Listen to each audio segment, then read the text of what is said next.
Hi, you guys. So I'm always late when I set things up, huh? So I wanted to come on and to talk about some videos that are out here. And I think I brought this up before. Um, there was someone who was floating a petition around. I don't know why this video is not coming up. That's why I'm look. Anyway, well, I had a video, but I don't have it now. But there was a petition floating around where people were asking for Discovery Plus or Discovery to take down this documentary that's executive produced by Tina Knowles-Lawson. And we know that that's Beyonce's mother. Um, and like I was saying in that video, I had to kind of see what the documentary was about before I really had judgment on it like that, because I didn't really get what the women that are kind of saying they have a take issue with it. And there's several women now making videos about her documentary, and so I just kind of wanted to come on and talk about that. Personally, I understand why she would make it. Now, some people have questioned, and I think it's an honest question if maybe she was only interested in creating this documentary because of how people may perceive Jay Z, right?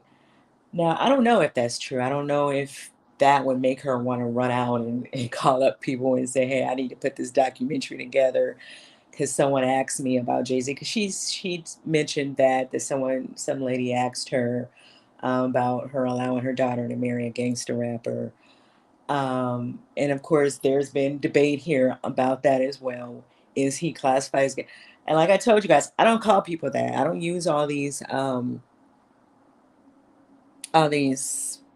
sayings and stuff that people use out here. I don't do that myself because I understand the media is the one who created that whole gangster rap label. Rappers did not create that. So I don't use that. I don't use a lot of the stuff out here that people do. Um, do I understand what people are saying as far as Jay Z's music when he first started? Yeah, I do.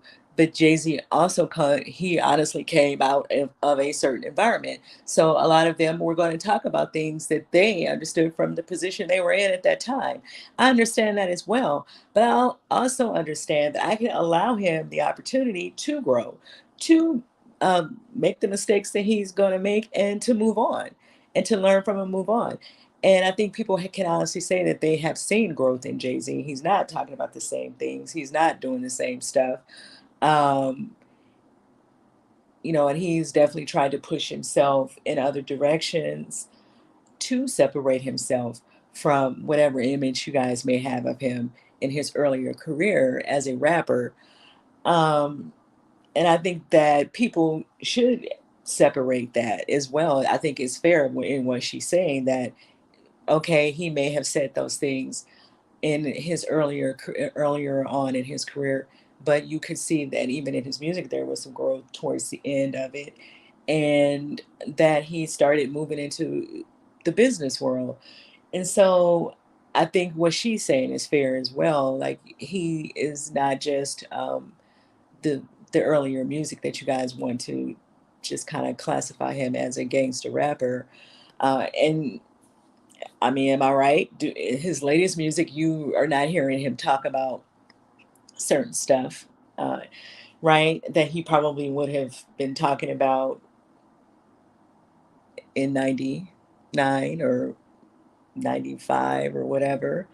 So I don't know.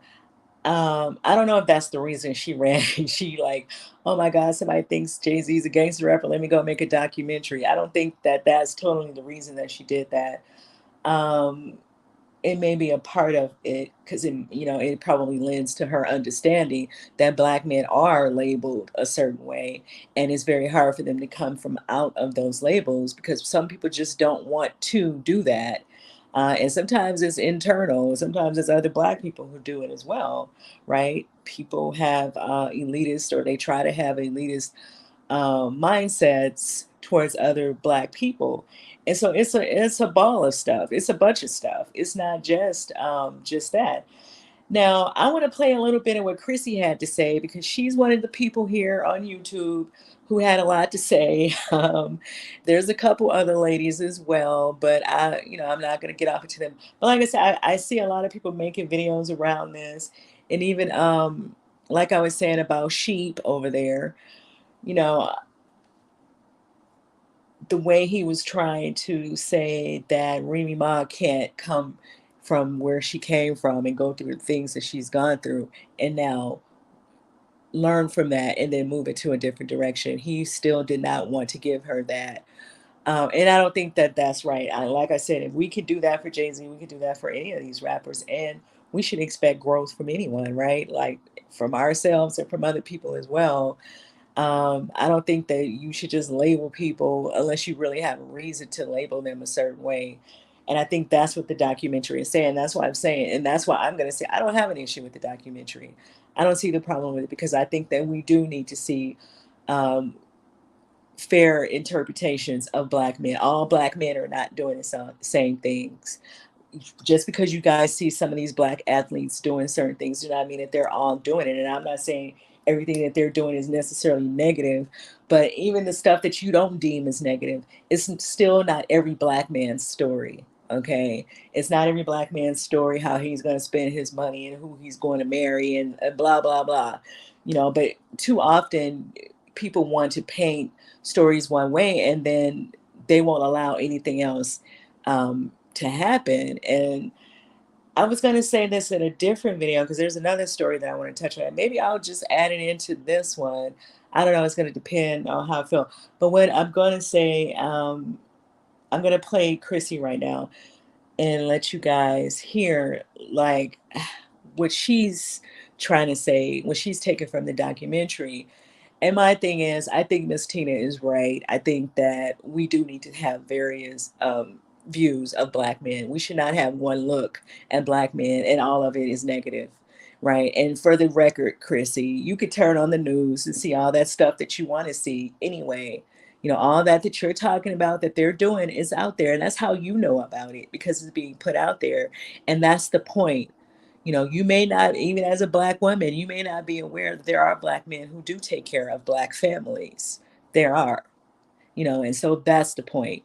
And I'm not necessarily saying the guys in that documentary, because I see some of the people that's in that documentary you trying to say are pro-Black, and they're not. But I'll be back. I'm just gonna let you guys hear what she had to say. And this may sound far-fetched, but if you ask me, this docu-series is actually a response to the current online conversation and the gender war between Black women and Black men. They're getting really scared, guys. They see that Black women are finally starting to have standards, and we're beginning to separate ourselves from Black men. So this is an attempt to bring us back on their side, or just bring Black people together in general. And I think it'll work for the people who aren't tuned in into the real conversations. But for us online, who hear what Black men say about us every day, we see this for what it is. And that's reflected in the comment section of the docuseries trailer on YouTube. Black women are not having it. And this is what happens when you ignore the real conversation that's taking place and you put that watered down mess on television instead. This docuseries is extremely tone deaf, in my opinion. I mean, even them attempting to debunk colorism is a joke, considering that they made Tina Knowles the main face of the docuseries. And don't get me wrong, I am not complaining at all. I would rather it be Tina than a dark-skinned Black woman, because she is their preference. But my point is, when they say they value Black women, they're usually talking about mixed women like Tina. And aside from her being Beyonce's mother, that's likely why she's the face of this docuseries, despite there being other executive producers that are Black women. So they can't even hide their colorism as they attempt to prove that they're not colorist. They're going to use a rich, privileged, mixed woman to tell Black women, most of which who are dark and brown skinned, unambiguous Black women, see, ladies, Black men do value you. They really do love you. That just shows you how out of touch all of them are. And this is not to say that she's never been treated poorly by black men, but she's been adored and sheltered by black men pretty much her entire life. Of course, she's going to sing their praises because she can't really relate to the typical unambiguous black woman experience. So I expect this from Tina. And it was super cringy what she said about the media, quote unquote, portraying Jay-Z as a gangster rapper. Ma'am, your son-in-law is a gangster rapper. That is what he's wanted to be seen as for what, a few decades now? He doesn't want to change his image. And I also found it interesting that the second episode that's attempting to debunk that black fathers aren't in the home, that actually contradicts what the manosphere says online. Because according to them, single mothers raise black children on their own, and that's why the black community is so fucked up. And I said this on my channel a long time ago about the double talk from black men about this. 1 minute they're in the home and the next they aren't in the home. And the single mothers are raising all these fucked up children all by themselves. And black men are so fucked up because they're being raised by single mothers. That's the narrative that exists online. But see, black men are okay with using whatever narrative suits them at the time. But they would never allow us to be contradictory like that. And it's such a shame that black women as a collective are letting black men get away with that double talking.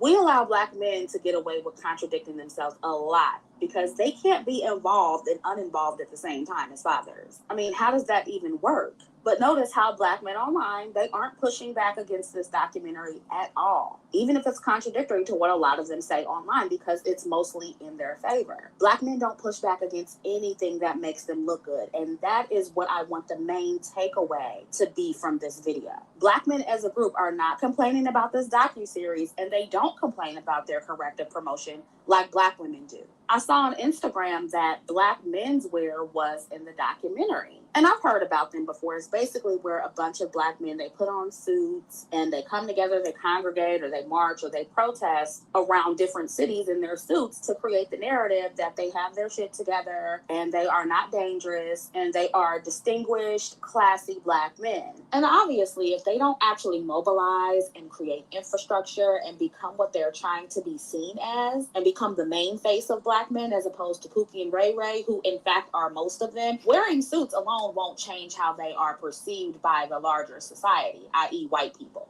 But they at the very least will fake it until they make it. And I haven't seen one video from black men online about how this is respectability politics and how it's classist and elitist and doesn't reflect the majority of black men. Not saying that no black men have ever pushed back against this, but I'm sure it's not many of them because we would have seen it by now. But black women, on the other hand, we're having literal meltdowns in videos about black women in luxury. See, black men are backwards in a lot of ways, but one thing about them, they are not going to argue about their corrective promotion. It doesn't matter if it reflects reality or not. It doesn't matter if all black men can't fit in. They know it makes them look good as a collective. It doesn't matter if it's capitalist or classist or any of that shit. They're going to accept their corrective promotion. So, yeah. So she was saying a lot, right? She was touching on a lot of things. And for this to be, I thought it was a lot longer, but it's a 15-minute video. And you guys are more than welcome to go over to her channel. Her name is Chrissy. Um, that's the name of the channel, CHRISSIE, if you're not familiar with her. Now, she is a part of that. Well, I think lately she's been trying to say she's black women in luxury. So, in trying to separate herself from the divestors. And that's the group of people. There are black men on here and women, Kevin Samuels and what's the guys, Sheep and all the rest of these people. They're all a part of that. The red pill, the pink pill, they're all a part of the sector where they're trying to tell you as a black person that something's wrong with you. um, and that, you know, if you're a black woman, you should go out and get yourself a man that's not black. And if you're a black man, you should go out and get yourself a woman that's not black. And that's how this is the narratives that they're pushing.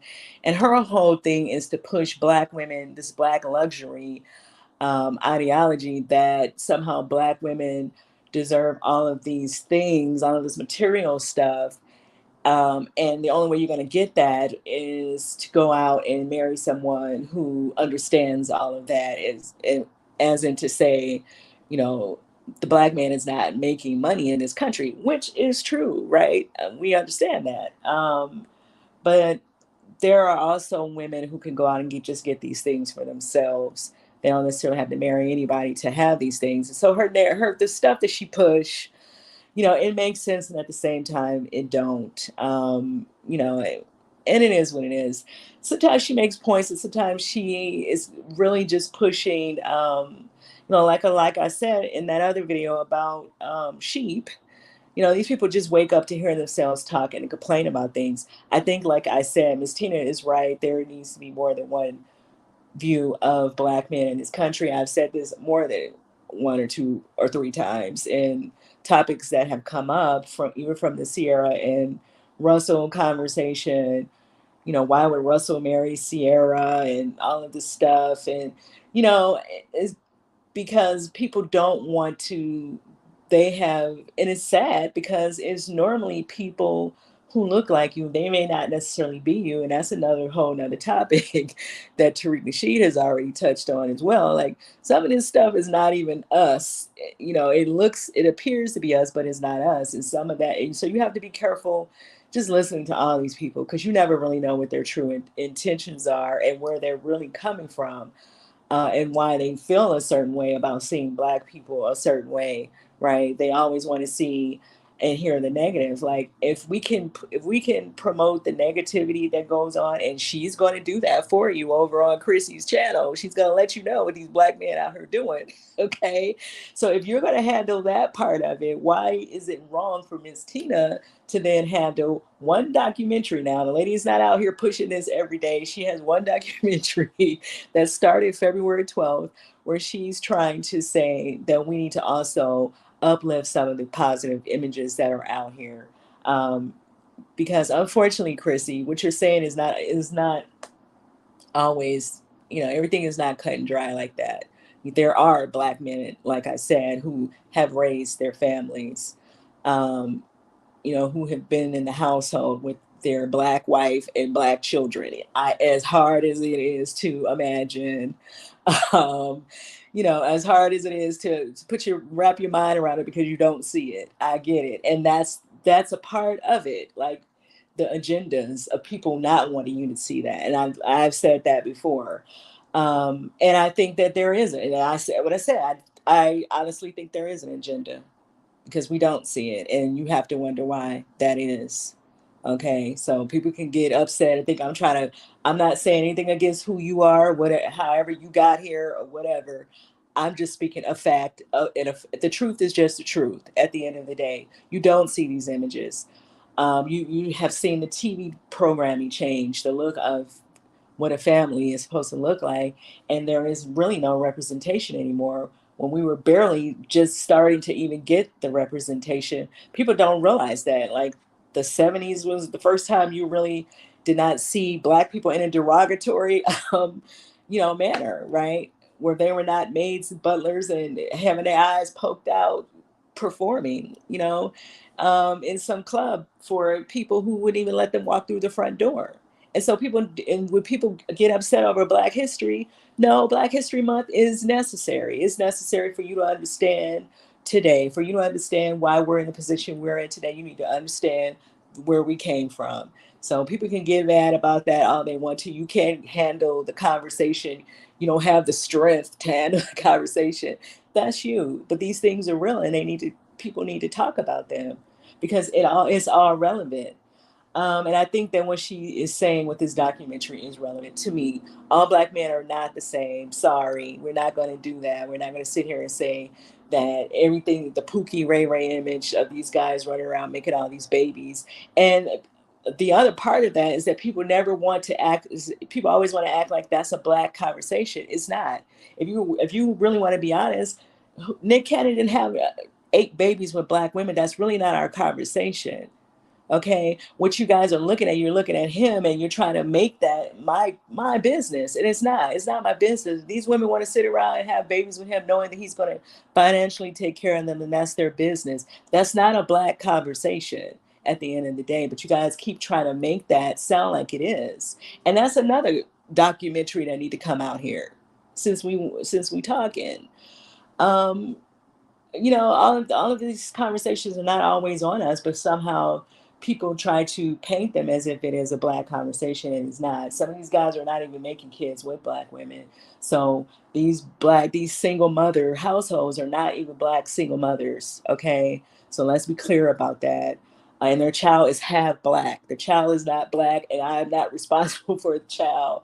The mother is more than capable, privileged, and all that y'all keep saying, so they can take care of their children. They can handle whatever comes their way when their children is concerned. This is not our conversation like that. It's our conversation as women in general, if you're going to say that. But then you guys don't involve all women in these conversations because people are so busy trying to be negative towards black women. So yeah, I agree with what you're saying, but it's going to take more than one documentary anyway to cover all this stuff. Like, at the end of the day, I don't see the problem with the documentary. It's not like you've seen several documentaries like this.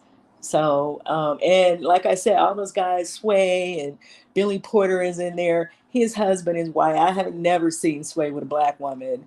So, all of those guys that were in that documentary, that is about pro self. That is not about pro blackness. Okay. So, let's be clear about that, but I understand you're trying to twist it. She's trying to twist and turn that up to make that sound like, oh, those are just a handful of black guys who are living a certain way. No, actually, they're not. But they are black, and they understand how they are viewed in this country and how they're viewed in the world at the same time as well, right? So they understand that they don't get to escape that. Maybe their next generation will, maybe they won't. There was a story yesterday. What are those guys called in Miami? And he socked this biracial girl. They claim the guy, the father of the girl, is a sports writer. He wrote the book for LeBron James, a book for LeBron James. And so he the guy looked drunk to me, to be honest. And to be honest, she looked like she was there with all of those guys. Because all I saw was maybe 4 or 5 white guys. And then the guy who hit her, he was calling her the N word. Did you guys hear about this story? He was calling her the N word, and then he socked her in the face. And the video is out here. I was going to make a video about it, and then I said no because YouTube is funny about conversations about race, like this video here as well. So there, and that's like I was saying in that other video. It's black people, conversations around blackness and black people get treated a certain way, but when other people are doing, like, you guys, they're like, NDIRE pointed out, they're paying a man $100 million to sit there and call people N-words and talking about he landed to the planet of the apes when he went to Africa. And you paying him that kind of money, but then you want to come in and ding my video because I'm talking about race, right? But somehow when white people are talking about race, it's not the same. People need to make that make sense. It's stuff like that. It's stuff like that we should be tackling as a community here on YouTube instead of the stuff that we are saying. If y'all just want to really keep it real, because none of this stuff is going to change until we say we want to change it. And that's just the truth of the matter. But he went and socked the girl in the face. Like I said, he looked drunk. What are them people, racist people that was out here with Trump? Y'all know who I'm talking about. And it turns out the girl was the daughter of some guy who wrote a book for LeBron James. So he's a sports writer, and this was his daughter. And she was hanging out at some bar with a group of white people. Now, it was several white guys who came in to defend her. Um, Against the guy because, like I said, he was calling her the N word. They were kind of like trying to tell him to calm down or whatever. And so he turned around, he saw her, and you guys go look at the video. Some of you guys may already know what I'm talking about. The girl is biracial, and you can look at her and see that. But clearly for him, either he knew her. That's why I said she probably know the person as well. Just because she has a black father do not mean that she do not have friends that think a certain way or that are a certain way. And then he was drunk and he turned on her because it looked like they were all there. And I'm like, how did he even know that she was biracial unless he knew her? Because to look at her, you don't see, if you're expecting to see a black girl, you're not. But like I was saying yesterday, I was kind of joking about it, but at the same time, they see anybody that they deem black as a dark skinned person. And that study has already been out here. And you guys can look that up too, that people of non-black people were asked how they view black people, and when they see images of even any, regardless of our shades, they see us as a dark-skinned black person. And so I feel like she knows the guy. That's how I took it, for him to even know who she was or what she was. And he started calling her the with the hard y'all know what I'm saying. And he got close enough to her to hit her in her face, and then the other guys jumped on him and told him, that's a woman, you can't do that, you can't do that. So I don't know, but so the parents are looking for him so they could press charges or whatever. But the point is, we're not escaping anything. You can go do whatever it is that you want to do. You're not escaping anything. You can devise all you want to. You're not escaping anything. So make a documentary about that. Okay. Now, I don't think Miss Tina is wrong. I don't know what her intentions are for why she wanted to make the documentary, but I think what she said was right and fair. That if we're going to have all these people stereotyping black men and saying that all of them are living a certain way, all of them are acting a certain way, we have examples where they are not, and that's all the way down the list. Okay, you cannot sit here and say that she was supposed to add in this and add in that. Why? Why would she add that in when that wasn't the point of the documentary? And like I said, you can go and turn the news on and you can see what these guys are out here doing. You can go and turn this drill music on and you can see what these little boys are out here doing. So we don't need to have a documentary about that, because the media is going to make sure that all the craziness is going on already. It's all over the place. So that's already out here. And that was the point. But there are some guys who are trying to wake up every day and do the right things as well. So their stories deserve to be told as well. You know, there are some men who have raised their children. Those stories deserve to be told. And the whole colorism thing, like I said, there was no pro-blackness going on in that anyway. And so that was more pro-self. That's what I call that. That was more pro-self, people looking to protect themselves. Um, and that's a whole nother documentary. Now, and I'm from New Orleans as well. I don't classify Beyonce's mother as white. I don't classify her as the way that you guys are trying to say that. And I have my own reasons for that. I'm not going to make this video super long. To me, she's a black woman. And coming from New Orleans myself, the type of people that you try to claim that you think she is, she would not have married a dark-skinned black man in the first place. Okay, she had no idea her daughter was going to become Beyonce. So she would not have married a dark-skinned man in the first place if you guys are thinking that she's a certain way. And I don't view her that way. Period. That's just my opinion. Now you can view her however you want to view her, and you can call her whatever you want to call her. And I don't think, I mean, she's of a particular age. Like I said, this is why history is important. You guys need to understand. This lady, if she understand what was going on in this country at one time, trust me, just like some of us do. A lot of people, a lot of these younger people, they don't know the type of stuff that people had to endure and go through every day, right? Where their life was in danger simply because of who they are, right? Look at some of the stuff that still go on today. Just imagine when there were no laws in place to protect us. This lady came up in those times. So remember that when you guys are saying all this crazy stuff. Anyway, let me know what you guys think about the documentary if you guys have watched it already. And what do you think about what Chrissy had to say? She wants colorism covered. She wants, you know, and all of these things, these are not quick, fast conversation. These are deep rooted problems, first of all. And one documentary for 2 hours or 3 hours or however long it is not going to cut it anyway. These are deeply rooted problems that are probably never going to, you know, unfortunately, I don't think that they're ever going to get dealt with. It is what it is. You know, it's going to, the story going to go down how it's going to go down.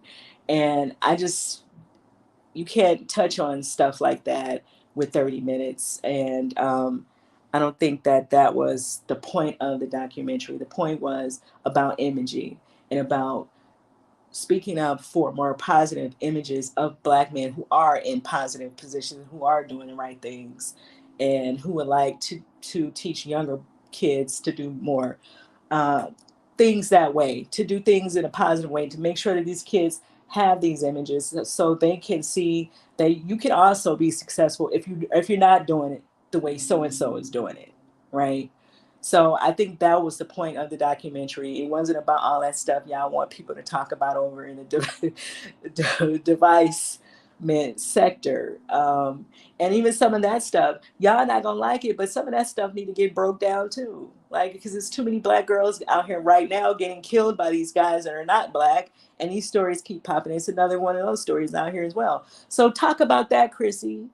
You know, everything, Black people are not the only people in this country committing crimes, number one, and they're not the only one in this country making children that they're not taking care of, number two. Okay, so if it's fair for our stories to be told that way, it should be fair for everyone's story to be told that way. It should be fair all the way across the board, for the good, the bad, and the ugly. Okay, all the way across the board. So I don't really get your point. Or any of these women out here with these petitions and all the rest of this nonsense. But you guys can let me know what you think about the documentary if you have watched it. What do you think about what Chrissy had to say? And some of these other women, I hear Paris Milan, she had something to say about it as well, and a couple other ones. You know, they want people to talk about certain things that Black men are doing to Black women. Like I said, this stuff is out here. It's already out here, and you guys also are already covering all that stuff here on YouTube, and the stuff is all over the media. So, but the positive stuff is not really out here the same way as the negative. And I think that's what she was trying to say with the documentary. But let me know what you guys think, and I'll see you guys in the next video.